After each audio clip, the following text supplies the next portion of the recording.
পশ্চিম তীরে নেতানিয়াহু বাহিনীর তাণ্ডব, গুলিতে প্রাণ গেছে কিশোরের। পশ্চিম তীরে দিন দিন বেড়েই চলেছে ইসরায়েলি আগ্রাসন।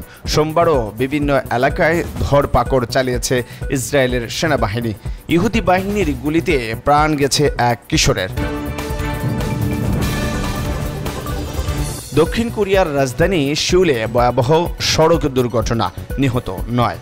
দক্ষিণ কোরিয়ার রাজধানী সিউলে একটি গাড়ি চাপায় অন্তত ৯ পথচারী নিহত হয়েছেন। স্থানীয় সময় সোমবার রাত ৯:৩০টায় এই দুর্ঘটনা ঘটে। ঘটনাস্থল থেকে গাড়ি চালককে গ্রেফতার করেছে পুলিশ। দুর্ঘটনার পর আহত কমপক্ষে ৪ জনকে হাসপাতালে নেওয়া হয়েছে। পুলিশ বলছে হতাহত ব্যক্তির সংখ্যা আরও বাড়তে পারে।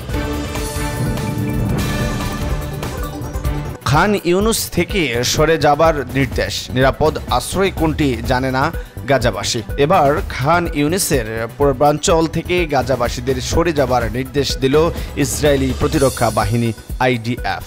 সোমবার এক অডিও বার্তায় এই এলাকার বাসিন্দাদের নিরাপদ অঞ্চলে সরে যেতে বলা হয়। ঘোষণা পাওয়া মাত্রই বাড়িঘর ছেড়ে নিরাপদ আশ্রয়ের আশায় ছুটছেন শত শত ফিলিস্তিনি। তবে নিরাপদ অঞ্চল কোনটি সে বিষয়ে ইসরায়েলের নির্দেশে পরিষ্কারভাবে কিছু জানানো হয়নি। যেন নরকের চেয়েও পাশবিক নির্যাতন চলছে ইসরায়েলের কারাগারে। অসুস্থ কিংবা বৃদ্ধ ইসরায়েলের কারাগারে ছাড় দেওয়া হয় না কাউকেই। ২৪ ঘন্টা সমানতালে চলে নির্যাতন। এক টুকরো রুটি ছাড়া দেওয়া হয় না কোনো খাবারও। পুলিশ প্রহরীরা তো বটেই, বন্দীদের বেধড়ক মারধর করে কয়েদখানার চিকিৎসক নার্সরাও।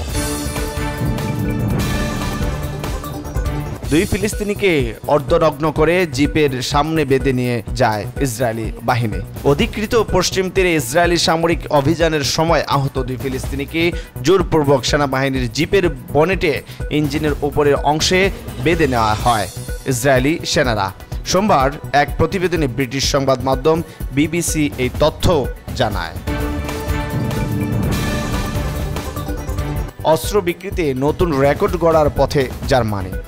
ইউক্রেনে রাশিয়ার যুদ্ধ আর সৌদি আরবে বিক্রি বাড়ায় চলতি বছরের প্রথম ৬ মাসেই জার্মানির অস্ত্র রপ্তানির পরিমাণ দাঁড়িয়েছে ৭৪৮ কোটি ইউরোতে। গত বছরের একই সময়ের তুলনায় অস্ত্র বিক্রির এই পরিমাণ ৩০% বেশি।